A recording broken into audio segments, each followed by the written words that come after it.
Hello friends, welcome back to my YouTube channel the speaking stars. मैं हूं आपकी astro friend Shivani. आशा करती हूं आप जहां भी हैं मस्त हैं, स्वस्थ हैं। इसी आशा के साथ आज का विषय जिस पे हम बात करने वाले हैं वो है जेमिनाई की कंपैटिबिलिटी विद अनदर जेमिनाई, जिसमें हम जानेंगे कि मिथुन के साथ जब कंपैटिबिलिटी होती है तो उसमें क्या ऐसी खूबियां होती हैं, कुछ कमियां, और उसको कैसे सही किया जा सकता है, ये भी आज हम जानेंगे। उससे पहले जल्दी से मेरे चैनल को सब्सक्राइब कर दीजिए। आप लाइक, शेयर और कमेंट भी कर सकते हैं।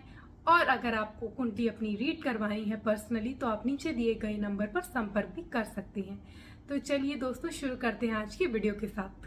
जेमिनाई एंड जेमिनाई को जो रिलेशनशिप होता है वो बेस होता है कम्युनिकेशन पे, इंटेलेक्चुअल होता है इनका रिलेशनशिप बहुत ज़्यादा, और इनके रिलेशनशिप में फन एलिमेंट्स भी बहुत ज़्यादा होते हैं।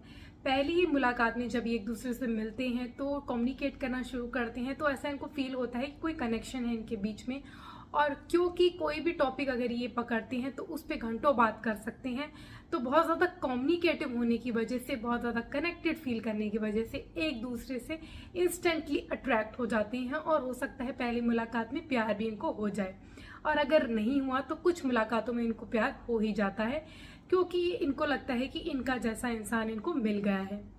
उसके बाद क्योंकि ये दोनों जो होते हैं बहुत ज़्यादा फन लविंग होते हैं, कम्युनिकेटिव होते हैं, तो इनकी लाइफ में बहुत ही कम ऐसा होता है कि डल मोमेंट हो। आप देखेंगे कि इनकी जो लाइफ में एक्साइटमेंट लेवल होता है वो बहुत टॉप नॉच होता है, और दोनों बाहर जाते हैं, एडवेंचरस एक्टिविटी भी इंजॉय करते हैं और फन एक्टिविटी इंजॉय करते हैं, पार्टी एनिमल होते हैं, जिसकी वजह से इनका जो बॉन्ड है वो बहुत ही बेहतर हो जाता है, क्योंकि इनको लगता है कि इनका जो सोलमेट है इनको मिल गया है। इन इंटीमेट और सेक्सुअल रिलेशनशिप इन लोगों को चाहिए होती है excitement, fun, communication and lots of talk इनको चाहिए होती है। बेसिकली जो स्टिमुलेट और सिड्यूस करती हैं इनको चीज़ें वो होती हैं बातें। इंटेलेक्चुअली जब ये एक दूसरे के साथ कनेक्ट करते हैं तो इनका जो क्लोजनेस है वो बढ़ती है और बहुत ज़्यादा कनेक्टेड ये फील करते हैं। और क्योंकि ये दोनों बहुत ज़्यादा टॉकेटिव होते हैं और इन लोगों को अलग अलग चीज़ें करना पसंद होता है, फोर प्ले करना पसंद होता है, रोल प्ले भी ये करते हैं, तो ये चीज़ें जो होती हैं इनकी इंटीमेट लाइफ जो है एक्साइटिंग रखती है, और इनका जो इंटीमेट रिलेशनशिप है वो फन और लाफ्टर से भरपूर होता है, जिसकी वजह से इनका बॉन्ड बहुत ही स्वीटली आगे बढ़ जाता है। वर्किंग एरिया में इन दोनों को ही डिनोट करता है प्लैनेट मर्क्यूरी, इसीलिए इन दोनों को लर्निंग जो स्किल्स होते हैं बहुत ज़्यादा अच्छे होते हैं। इनके पास इनोवेटिव आइडियाज़ भी होते हैं, क्योंकि इनकी डुअल पर्सनैलिटी होती हैं, तो ये एक सिक्के के दो पहलू की तरह देखते हैं किसी भी सिचुएशन को, और ये बहुत बेहतर तरीके से जब एक साथ होते हैं तो आइडियाज़ को इम्प्लीमेंट करने में काम करते हैं। इनका जो सोशल नेटवर्क होता है वो भी बहुत अच्छा होता है, और क्योंकि इनकी कम्युनिकेशन स्किल्स भी अच्छे होते हैं तो ये दोनों मिलके एक ग्रेट एम्पायर क्रिएट करते हैं, और इनके गेन्स भी बहुत अच्छे होते हैं जब ये साथ में वर्क करते हैं तो।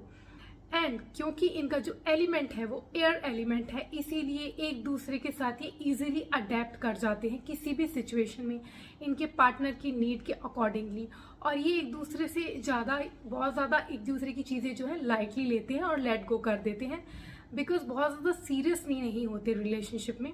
हर चीज़ को लाइटली लेना इनको अच्छा लगता है, और एक दूसरे के साथ इसकी वजह से ये कनेक्टेड फील करते हैं। और क्योंकि इनको फ्रीडम पसंद होती है तो एक दूसरे को एनफ स्पेस भी देते हैं, क्योंकि इनको एक दूसरे की नीड पता होती है खुद वैसा होने की वजह से, जिसकी वजह से इनका जो बॉन्ड है वो बहुत ही ज़्यादा स्ट्रॉन्गर हो जाता है।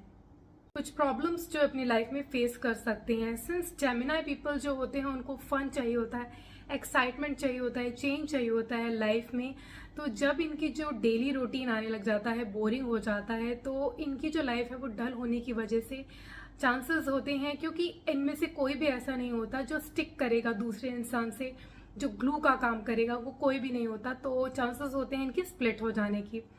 सेकेंडली, क्योंकि इन दोनों की नेचर ही फ्लर्टेशियस होती है तो पता नहीं होता कि कब कोई पार्टनर जो है वो इनको डिच कर दे, डंप करके चला जाए, क्योंकि इनकी फ्लर्टेशियस नेचर होने की वजह से और इनको चेंज पसंद है, इसकी वजह से अगर इनको कोई बेटर मिल जाता है तो हो सकता है ये रिलेशनशिप छोड़ के एक दूसरे से अलग भी हो जाए। थर्डली, क्योंकि दोनों ही चीज़ों को लाइटली लेते हैं, बहुत ज़्यादा करंट सिचुएशन पे ही ये बिलीव करते हैं, तो फ्यूचरिस्टिक कोई भी नहीं होता, सीरियस टॉक्स इनके बीच में नहीं होते, जिसकी वजह से जो लॉन्ग टर्म प्लानिंग होती है और इनका जो लॉन्ग लास्टिक रिलेशनशिप होता है उसको निभाना बहुत मुश्किल हो जाता है। तो ये कुछ प्रॉब्लम होती है जो ये लोग फेस कर सकते हैं। Remedies to make their bond stronger. सबसे पहली बात, क्योंकि दोनों एक दूसरे से बहुत जल्दी बोर भी हो जाते हैं, अगर इनको कोई फन एलिमेंट बीच में ना मिले तो इनको अपनी लाइफ को स्पाइस्ड अप रखने के लिए नई नई चीज़ें ट्राई करते रहना चाहिए। अपने पार्टनर को एक्साइटिंग रखने के लिए कुछ नया करना चाहिए जिसमें ये दोनों फनी महसूस कर सके और इनका जो स्पार्क है वो वापस आ सके।